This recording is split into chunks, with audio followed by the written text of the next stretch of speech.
তুমি আবৃত্তি কৰিব পাৰিবা পাৰিম আৰু সেই আবৃত্তিটো যিমান সময়ত কৰিব সেই সময়তে তুমি এটা চিত্ৰ আঁকি দিব লাগে পৰাপক্ষত আবৃত্তিৰ বিষয়বস্তুটোৰ লগত চিত্ৰটো সংগতি থাকিব লাগে বুজি পাইছানে বাৰু তেতিয়াহ'লে তুমি আবৃত্তি কোনটো কৰি দিব পাৰিবা মই অমৰজ্যোতি চৌধুৰীদেৱৰ এটা গান শেষল কবিতাটি আবৃত্তি কৰিম আৰু অমৰজ্যোতি চৌধুৰীদেৱৰ সেই কবিতাটো যিহেতু ভূপেন হাজৰিকাৰ মৃত্যুত সেইটো গোৱা হৈছিলে সেই সময়তে সৃষ্টি হৈছিলে গতিকে তুমি ভূপেন হাজৰিকাক ভাল পোৱাই গতিকে ভূপেন হাজৰিকাকে আঁকিব পাৰিবানে পাৰিম ঠিক আছে তোমালোকে সাজু হৈ লোৱা ভূপেন হাজৰিকাৰ চিত্ৰৰ আবৃত্তি আমি একেলগে চাম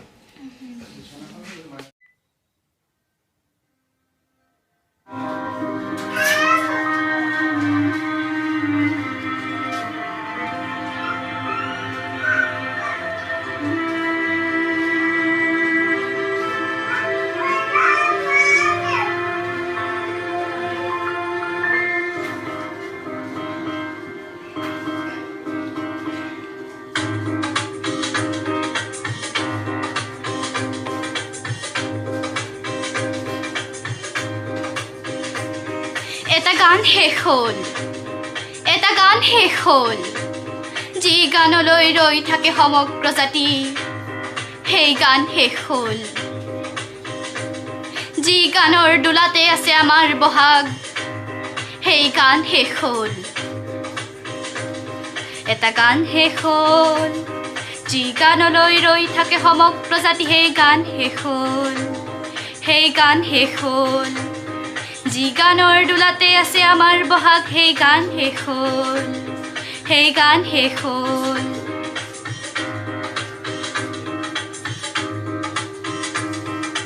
উপচি আছিল গানতে লক্ষ্মী ধান কহিয়াই আছিলে সোণৰে গাগৰিত আই অসমীৰ মান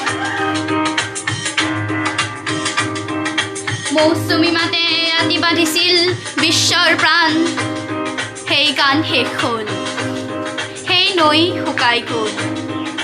ক'ত তেনেহ'লে চাবি কৈশোৰ যৌৱন আৰু বেলি ভাটি দিয়া নিজৰ মুখৰ ছবি ক'ত সাগৰ সংগ্ৰামৰ সোঁৱৰণি বুটলিবি সেই নৈ শুকাই গ'ল হেমন্ত শীতৰ দুমোজা দিনতে সেই গান শেষ হ'ল অগ্নিযুগৰ জুই ফিৰিঙতি চিতাতে নুমাই গ'ল এটা ধুমুহা নোহোৱা হ'ল যি জাতিক জগাই অসামান্য প্ৰেৰণাই কলপ প্ৰস্তুতিৰ আখৰা কৰাই সেই ধুমুহা নোহোৱা হ'ল জুই জ্বলি উঠে জুই চিতা জুই জ্বলি উঠে জুই চিতা জুই জ্বলি উঠে দেখো ভৱগতে জ্বলি উঠে জুই ফিৰিঙতি জ্বলে গালৰ ৰিতুল দেশ জ্বলি পুৰে জুই জ্বলি উঠে জুই চিতা জুই জ্বলি উঠে জুই চিতা জুই জ্বলি উঠে দেখো ভৱগতে জ্বলি উঠে জুই ফিৰিঙতি জ্বলে নিতুল গানৰ দেশ জ্বলি পুৰে গোটেই জাতিৰ বুকু খহু কৰে সময়ো চকু মুদে নিমাতে নিতালে নিতুল গানৰ বিষবোৰ গজি উঠে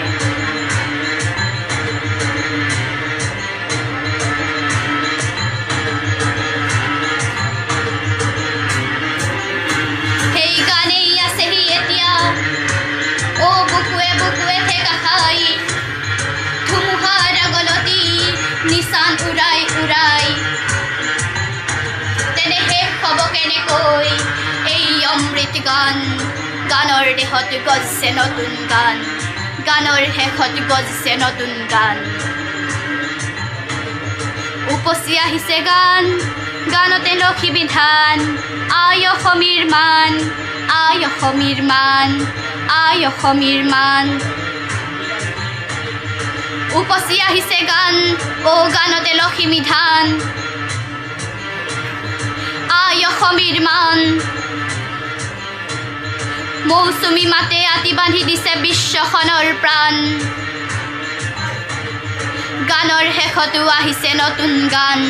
গানৰ দেহতো গজছে নতুন গান কোন ক'ত আছা গাঁও জাতিক জগোৱা গান গাঁৱৰ মানুহৰ জয়গান মৃত্যুজনীৰ উদযাপনৰ গান শেষ হ'ব কেনেকৈ এই অমৃতি গান গানৰ দেহত গজছে নতুন গান গানৰ দেহত গজছে নতুন গান গানৰ দেহত গজছে নতুন গান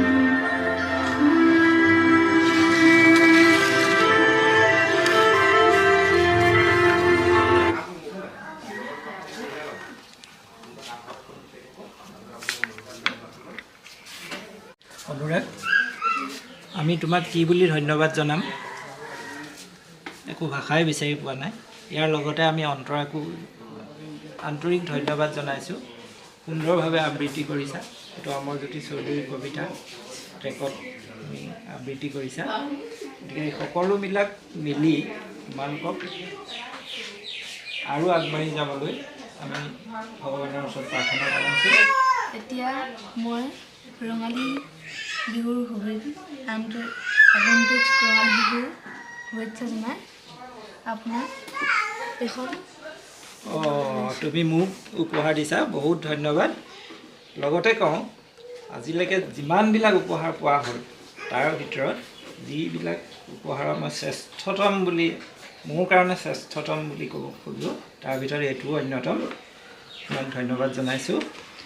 কিন্তু ইয়াৰ লগতে তুমি কিবা ক'ব খোজা নেকি যে ইমান কম সময়তে তুমি ভাবিছিলানে পাৰিম বুলি ভাবিছিলা শিল্পী সত্তাটো যেতিয়া তোমাৰ তেজত আছে গতিকে তুমি পাৰিবা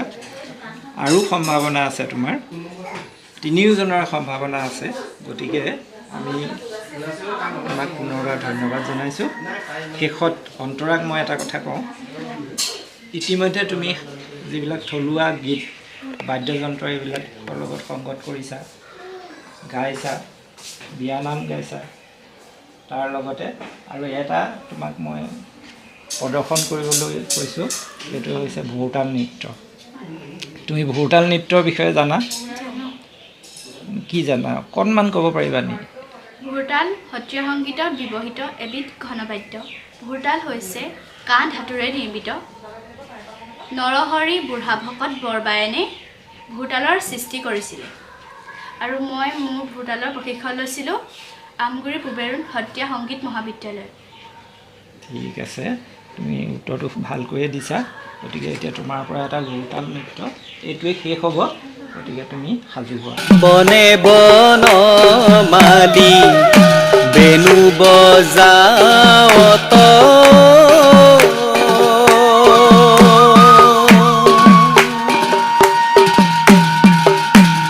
ও মোৰ হৰি হে ধেনু চৰাৱত ৰংগে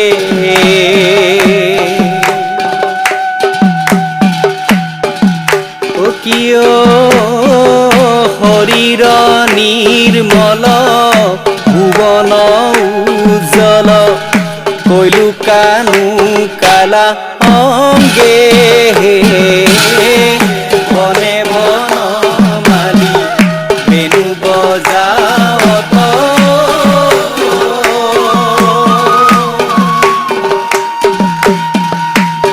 মোৰ হৰি হে ধেনু চৰাৱত ৰংগে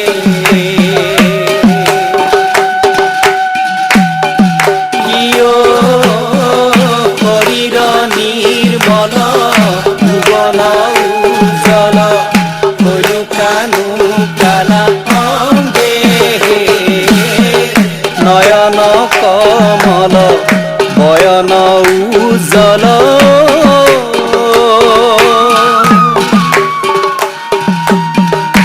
ও মোৰ হৰি হে জিলিকতি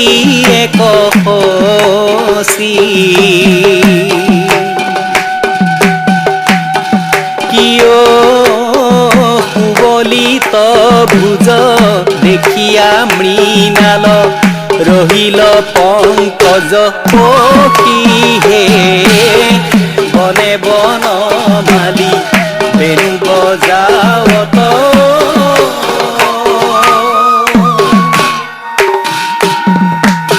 মোৰ হৰিহে বেণু চৰাৱত ৰংগে ইয় হৰিৰ নিৰ্মল ভুৱন উজ্জ্বল কয়ুকানু কালা অংগে এমন সুচান্দ যোৰাৰ তালনীয়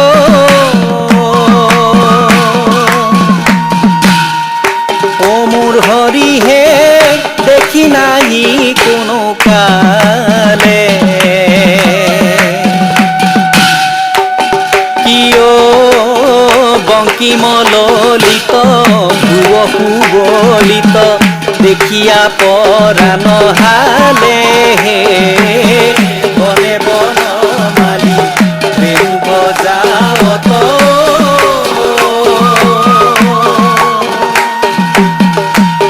মোৰ হৰিহে বেণু চৰাৱত ৰংগে ইয় হৰিৰ নিৰ্মল ভুৱন উজ্জ্বল কয়ুকানু কালা অংগে নতবৰ জিনি উবে সহাজনীয়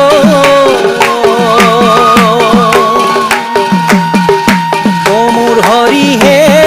ৰূপে কোটি কামজিনে কিয় হৰিপদ কমলৰ মধুকৰ কহয় মাধৱ দিনে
আশীৰ্বাদ জনাইছোঁ আৰু শুভেচ্ছা জনাইছোঁ আৰু এইখিনিতে তোমাক মই এটা প্ৰতিশ্ৰুতি ল'ব বিচাৰিছোঁ একেখন ঘৰৰ তুমি ডাঙৰ তোমাৰ পিছত দুটা ভাতৃ আছে গতিকে এই ভাতৃ দুজনক লৈ একেলগে যে কাম কৰি যাম আগলৈ এইবিলাক চৰ্চা কৰি যাম তুমি প্ৰতিশ্ৰুতি দিব লাগে এই প্ৰতিশ্ৰুতি তুমি মুখেৰে দিব নালাগে তুমি তেওঁলোকক কি ধৰণে প্ৰতিশ্ৰুতি দিবা সেইটো তুমি বুজি পাবা। তুমি এটা প্ৰতিশ্ৰুতি দিয়া, আগলৈ যাতে এইবিলাক একেলগে ইজনে সিজনক সহায় কৰি চৰ্চা কৰি যায়। আৰু এইখিনিতে মই তেখেতসকলৰ পিতৃ মাতৃক ধন্যবাদ জনাইছোঁ। তেখেতসকলে যিটো পৰিৱেশ দিলে সেই পৰিৱেশটোৰ বাবে এইটো সম্ভৱ হৈছে। গতিকে পুনৰবাৰ তোমালোকক বহু দূৰলৈকে গৈ আনৰ প্ৰেৰণা হ'বা, তাৰে আশা ৰাখি আমি ইমানতে সামৰণি মাৰিছোঁ। আৰু ভিডিঅ'টি লাইক আৰু শ্বেয়াৰ কৰি আমাক এনেধৰণৰ কাম কৰিবলৈ যাতে অনুপ্ৰাণিত কৰে, সেই আশা ৰাখিয়ে আপোনালোকৰ পৰা বিদায় লৈছোঁ।